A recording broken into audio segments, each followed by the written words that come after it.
Hi hello welcome to 24/7 news channel. TRS Telangana రాష్ట్ర సమితి మనం ఎప్పుడో విన్నటువంటి పేరు, దశాబ్దాల కిందటి పేరు. ఇప్పుడు అది కాస్త బీఆర్ఎస్గా మారింది. సో టీఆర్ఎస్ అంటే కేసీఆర్, తెలంగాణ సాధించినటువంటి కేసీఆర్ ఒక ఉద్యమ పార్టీగా ప్రారంభించినప్పుడు ఆ పార్టీకి పెట్టినటువంటి టీఆర్ఎస్ అనేటువంటి పేరుతోన ఆయన దాదాపు చాలా కాలం పాలన సాగించారు. ఆ తర్వాత ఉద్యమాలు కూడా సాగించారు. ఆ టీఆర్ఎస్ అనేటువంటి పేరుకు ఒక పొలిటికల్ బ్రాండ్ ఉంది, ఒక పొలిటికల్ ఇమేజ్ ఉంది, ఒక పొలిటికల్ ఎగ్జిస్టెన్స్ ఉంది. అంత చరిత్ర ఉంది టీఆర్ఎస్ అనేటువంటి పేరుకు. అందుకోసమే టీఆర్ఎస్లోన అంత ఎగ్జిస్టెన్సీ రావడానికి కారణం ఏంటి, దానికి అంత క్రేజ్ క్రియేట్ కావడానికి కారణం ఏంటంటే ఒక పార్టీలోనే ఆ ప్రాంతం పేరు ఉండడం. మీరు చూడండి, ఇప్పుడు తెలంగాణ రాష్ట్ర సమితి, తెలంగాణ అనేది అక్కడ ఉంది, తెలంగాణ మట్టి వాసన అక్కడ ఉంది, తెలంగాణ సెంటిమెంట్ ఉంది. సో టీఆర్ఎస్ అనే పేరు వినగానే ప్రతి ఒక్కరికి కూడా తాము తెలంగాణ రాష్ట్ర కోసం పోరాడిన పోరాటం గుర్తుకొస్తుంది, తెలంగాణ రాష్ట్ర సాధన కోసం తాము కన్న కలలు గుర్తుకొస్తుంది, తాము సాధించుకున్న రాష్ట్రం కూడా గుర్తుకొస్తుంది. ఇంత సెంటిమెంటల్ ఫ్యాక్టర్గా ఉంది కాబట్టి ఆ పేరుకు అంతటి క్రేజ్ ఉంది, అంతటి డిమాండ్ ఉంది. ఎప్పుడైతే టీఆర్ఎస్ని బీఆర్ఎస్గా మార్చారో కేసీఆర్, సో ఒక రకంగా చెప్పాలంటే అదొక తప్పటడుగు అని చెప్పచ్చు. పొలిటికల్గా పెద్ద మిస్టేక్ చేశారు కేసీఆర్ అని ఇప్పటికీ చాలామంది రాజకీయ పరిశీలకులు అంటున్నారు. ఎప్పుడైతే మీరు టీఆర్ఎస్ను బీఆర్ఎస్గా మార్చారో అప్పుడే తెలంగాణ సెంటిమెంట్ కట్ అయిపోయింది, మీరు తెలంగాణ నుంచి వేరుపడినట్టు ప్రజలు భావించారు, మిమ్మల్ని కూడా కేవలం ఒక రాజకీయ పార్టీగానే చూడడం మొదలుపెట్టారు. అంతకుముందు టీఆర్ఎస్ అంటే కేసీఆర్, కేసీఆర్ అంటే టీఆర్ఎస్ విడదీయరాయినటువంటి సంబంధంగా చూశారు, ఒక ఎమోషన్ కంటెంట్గా చూశారు, ఒక ఎమోషన్ ఎంటిటీగా చూశారు, ఒక ఎమోషన్ బాండ్గా చూశారు. అంత గొప్ప పేరును మళ్ళీ ఎందుకు మార్చారో ఏంటో. ఓకే, అభివృద్ధిలో భాగంగా రాజకీయంగా తాను ఎదగాలనుకున్నారు, జాతీయ పార్టీగా మార్చాలనుకున్నారు. ప్రతి ఒక్కరు కూడా అంతేనండి. పొలిటికల్ పార్టీలు ఏం చేస్తాయంటే ప్రాంతీయ పార్టీగా మొదలు పెడతాయి, వాటిని జాతీయ పార్టీగా మార్చాలని కలలు కంటాయి. ఎప్పుడైతే ఒక రాష్ట్రంలో సక్సెస్ సంపాదించారో ఆ సక్సెస్తో విస్తరించాలి అనుకుంటారు. అది వాళ్ళు చేసే తప్పని వాళ్ళు గుర్తించరు. స్టార్టింగ్గా జాతీయ పార్టీగా ఉందనుకోండి, ఏ గొడవ లేదు, కానీ ప్రాంతీయ పార్టీగా ఉన్నది జాతీయ పార్టీగా మారేటువంటి అవకాశాలు దాదాపు తక్కువ అని చెప్పచ్చు. ఒక రాష్ట్రంలో చూపించినటువంటి ప్రభావం, ఒక రాష్ట్రంలో చూపించినటువంటి అధికారం, ఆధిపత్యం, ఆ తర్వాత సాధికారత వేరే ప్రాంతాల్లో రాదండి. ఆ రాష్ట్రానికి అది పరిమితమై ఉంటుంది.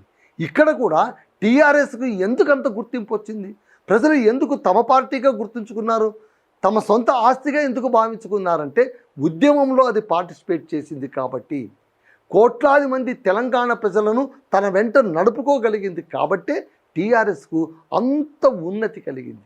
అలాంటి పేరు కాలగర్భంలో కలిసిపోయింది. ఎప్పుడైతే ఇది బీఆర్ఎస్గా మారిందో టీఆర్ఎస్ పాతబడిపోయింది. సరే, బీఆర్ఎస్గా పార్టీ పేరు మార్చుకున్న తర్వాత తొలి పరాజయాన్ని ఎదుర్కొనింది బీఆర్ఎస్ పార్టీ. ఇప్పుడు ప్రతిపక్షానికే పరిమితం అయిపోయింది. అప్పుడు కూడా చాలామంది చెప్పారు, ఇప్పుడు ఓడిపోయారు, ఇప్పుడైనా ఆలోచించండి, మన జాతీయ స్థాయి వద్దు, మనం టీఆర్ఎస్గానే పెట్టుకుందామంటే కేసీఆర్ మౌన ముద్ర దాల్చారు, ఆయన ఏం మాట్లాడలేదు. కానీ ఈ సమయంలోనే ఎన్నో రాజకీయ పరిణామాలు చోటు చేసుకున్నాయి. మనకందరికీ తెలుసు, కల్వకుంట్ల కుటుంబంలోన రాజకీయ చిచ్చు మొదలైంది, విభేదాలు మొదలయ్యాయి. కవిత ఉద్యమంలో పాలు పంచుకున్నటువంటి నేత, టీఆర్ఎస్ పార్టీలో క్రియాశీలకంగా వ్యవహరించినటువంటి నేత, ఎమ్మెల్సీగా రాణించినటువంటి నేత ఒక్కసారిగా ఆ పార్టీ నుంచి విభేదాలతోన బయటపడి తాను బయటకు వచ్చేశారు. లిక్కర్ కేసులోనూ ఇరుక్కోవడం, జైలుకు వెళ్ళడం, జైలుకు వెళ్ళి బయటకు వచ్చిన తర్వాత ఆమె ఆలోచనలోనూ మళ్ళీ మార్పు వచ్చాయా, ఆమె దృక్పథంలో మార్పు వచ్చాయో తెలియదు, కానీ ఆమె బయటకు వచ్చేశారు. బయటకు వచ్చేసి తాను సొంత పొలిటికల్ పార్టీ పెట్టుకున్నారు. తాను సొంత పొలిటికల్ పార్టీ పెట్టుకున్నప్పుడు ఆమె ఆలోచించింది ఏంటంటే టీఆర్ఎస్ని ఇప్పుడు వీళ్ళు వాడుకోవట్లేదు, వీళ్ళు బీఆర్ఎస్గా మార్చుకున్నారు. మళ్ళీ బీఆర్ఎస్గా వాళ్ళు మార్చుకున్నప్పుడు అదే కుటుంబం నుంచి వచ్చాను, అదే ఉద్యమ కుటుంబం నుంచి వచ్చాను, అదే నాయకుడి బిడ్డగా నేను బయటకు వచ్చాను, నేనెందుకు టీఆర్ఎస్గా పెట్టుకోకూడదు, టీఆర్ఎస్గా నేను పెట్టుకుంటాను అని. అయితే తెలంగాణ రాష్ట్ర సమితిగా కాకుండా తెలంగాణ రక్షణ సేనగా పేరును మార్చుకున్నారు. మార్చుకున్నప్పుడు ఎవరు ఏమనలేదు. ఆ పార్టీ ఆవిర్భావ సమావేశంలోన పార్టీ అధినాయకురాలిగా కవిత చాలా సుదీర్ఘంగా ఉపన్యసించారు. మనది టీఆర్ఎస్గా ఉండబోతుందని చెప్పారు. ఆమె కలలు కన్నారు ఈ బ్రాండ్ ఇమేజ్తోన చాలా త్వరగా వెళ్ళిపోవచ్చు. ఎందుకు ఆమె టీఆర్ఎస్ని ఎంచుకున్నారంటే ఆల్రెడీ ఉనికిలో ఉన్నటువంటి పేరు, ప్రజలకు దగ్గరైనటువంటి పేరు, ప్రజల సెంటిమెంట్తో ముడిపడి ఉన్నటువంటి పేరు. ఆ పేరును తీసుకున్నానంటే తన్ను కూడా వేరుగా ఏం చూడరు. ఎందుకంటే కేసీఆర్ బిడ్డగానే ఆమెను చూస్తున్నారు. కాబట్టి త్వరగా ప్రజల్లోకి వెళ్ళిపోవచ్చు, విజయాన్ని సాధించుకోవచ్చు. సో తన విజయానికి తొలి అడుగ్గా ఆమె ఏం భావించారు, పార్టీని టీఆర్ఎస్గా నామకరణం చేయడం.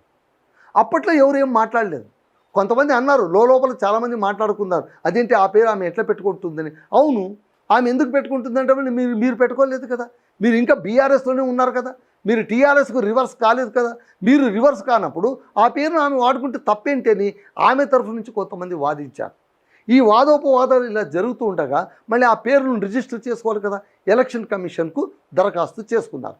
ఏంటి, ఇట్లా తెలంగాణ రక్షణ సేనగా మేము ఒక పార్టీని ప్రారంభించాము, మా పేరును మీరు ఆమోదించండి అని ఎలక్షన్ కమిషన్కు దరఖాస్తు చేసుకున్నారు. అక్కడ కథ మొదలైంది. అక్కడ అసలు కథ మొదలైంది.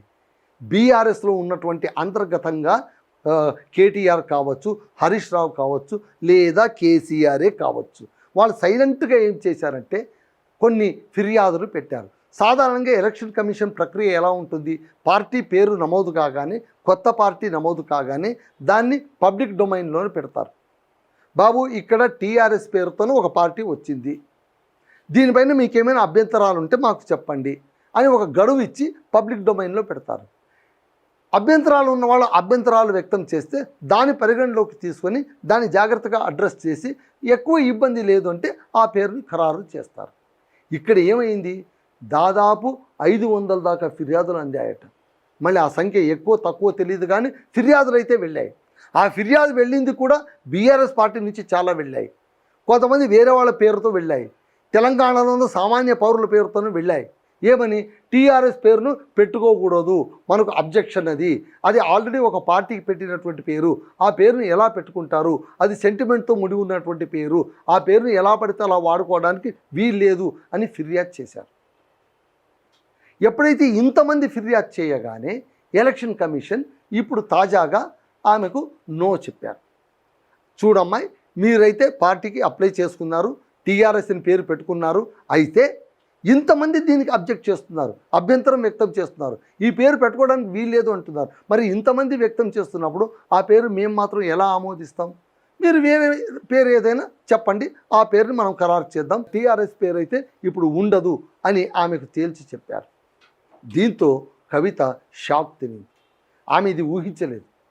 ఏముంది, బీఆర్ఎస్ నుంచి బయటకు వచ్చానే కానీ అది మన పార్టీ కదా, నిన్నటిదాకా మనం అక్కడ ఉన్న వాళ్ళమే కదా, నిన్నటిదాకా మనం అక్కడ పనిచేసిన వాళ్ళమే కదా, అక్కడ ఉన్నది వేరే ఎవరో కాదు, మా నాన్నగారే కదా, ఆయన ఎందుకు కాదంటారు, నేను ఆయన బిడ్డను కాదా, ఎందుకు కాదంటారు అని అనుకున్నారే కానీ ఇలా సైలెంట్గా చాప కింద నీరులాగా సైలెంట్గా పావులు కదిపేసి పాచకులు వేసేసి నిరసనగా ఫిర్యాదులు పంపుతారని పాపం ఆమె ఊహించలేకపోయారు.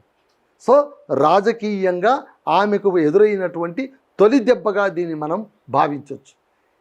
ఆమె ఏమనుకున్నారు, తనకు ఎదురు లేదు అనుకున్నారు, కేసుల నుంచి బయటపడ్డాను, పైగా ఆమెను కోర్టు కూడా, సుప్రీంకోర్టు కూడా చెప్పింది, అసలు ఏ ఆధారం లేని ఈమెను తీసుకెళ్ళి అంతకాలం జైల్లో పెట్టారు, ఎంతయా మీకు బుద్ధి లేదని సిబిఐని గట్టిగా చివాట్లు పెట్టి ఎప్పుడైతే అలా చెప్పారో ఆమెకు ఒక ధైర్యం వచ్చింది. ఎస్, నేను కడిగిన ముత్యంలా బయటపడ్డాను. ఇంతవరకు పాపం ఆమెకు లిక్కర్ రాణిని అదని ఇదని ఎకసెక్యాలు చేసిన వాళ్ళందరూ కూడా ఇప్పుడు సైలెంట్ అయిపోయారు. ఎందుకంటే సాక్షాత్తు కోర్టే చెప్పింది ఏ ఆధారాలు లేవు కదా అని. సో అలాంటప్పుడు ఆమె నిర్దోషిగా బయటపడ్డట్టే లెక్క. సో ఇప్పుడు ఏమైంది, తాను ఎప్పుడైతే ఆ వివాదం నుంచి, ఆ కేసు నుంచి కాస్త బయటపడ్డారో వెంటనే ఆమె రాజకీయాల వైపు దృష్టి మళ్లించారు. ఎందుకంటే బీఆర్ఎస్తో గొడవపడి బయటకు వచ్చారు కదా. కేసీఆర్ దేవుడు, కానీ ఆయన చుట్టూ కొన్ని దయ్యాలు ఉన్నాయని చెప్పింది. హరీష్ రావును నేరుగా కార్నర్ చేసింది, సంతోష్ రావుని నేరుగా కార్నర్ చేసింది. ఇన్ని దయ్యాలు అక్కడ ఉండటం వల్లే కేసీఆర్ గారు ఏమీ మాట్లాడలేకపోతున్నారు, ఆయనకు ఇన్ని అవమానాలు జరుగుతున్నాయని ఆవిడ పదే పదే కామెంట్లు చేశారు. కేటీఆర్ పైన కామెంట్ చేశారు, హరీష్ రావు పైన కామెంట్ చేశారు. సో ఇక తెచ్చుకున్నాక తెగిపోయినట్టే అన్నట్టుగా ఆమె ప్రవర్తించారు. కొత్తగా పార్టీ పెట్టారు, దానికి టీఆర్ఎస్ అని పేరు పెడితే ఎలక్షన్ కమిషన్ వాళ్ళు అభ్యంతరాలు ఉన్నాయి, మీరేం చేయమంటారో చెప్పండి అన్నారు. మరి కవిత గారు ఎలా స్పందించారు, అంగీకరించారా? ఎలక్షన్ కమిషన్ ఎంత చెప్తే అంత అన్నారంటే నో, నేను ఒప్పుకోను అన్నారు. ఈ పార్టీ పేరు టీఆర్ఎస్గా ఉండి తీరాల్సిందే. దాన్ని మీరు ఎలా కాదంటారు? ఎవరండి ఫిర్యాదు చేసింది? ఎందుకు ఫిర్యాదు చేస్తారు? ఈ పార్టీ పేరు ఎవరు పెట్టుకోలేదు కదా. గతంలో పెట్టుకున్న వాళ్ళ పేరు మార్చుకున్నారు కదా. వాళ్ళు మళ్ళీ వాళ్ళ పేటెంట్ హక్కు ఏంటి? ఇలా 10 పేర్లు పెట్టుకొని 10 మావే అనుకుంటే వేరే వాళ్ళు కొత్త పార్టీ పెట్టొద్దా? ఆ పేర్లు పెట్టుకోవద్దా? తెలంగాణ వాళ్ళ సొంత ఆస్తి, వాళ్ళ పేటెంట్ హక్కా అని ప్రశ్నించడం మొదలుపెట్టారు. ఎవరు? కల్వకుంట్ల కవిత గారు. మళ్ళీ వేరే బయట వాళ్ళు ఎవరు కాదు, కల్వకుంట్ల కవిత గారు. సో ఇన్నాళ్ళు తాను ఎదిగి వచ్చినటువంటి పార్టీ పైన యుద్ధం ప్రకటించారు. ఇప్పుడు ఆవిడ ఏమంటున్నారంటే, నేను సుప్రీంకోర్టు దాకా వెళ్తా, న్యాయస్థానాల్లో పోరాడతా, ఈ పేరే నాకు రావాలి.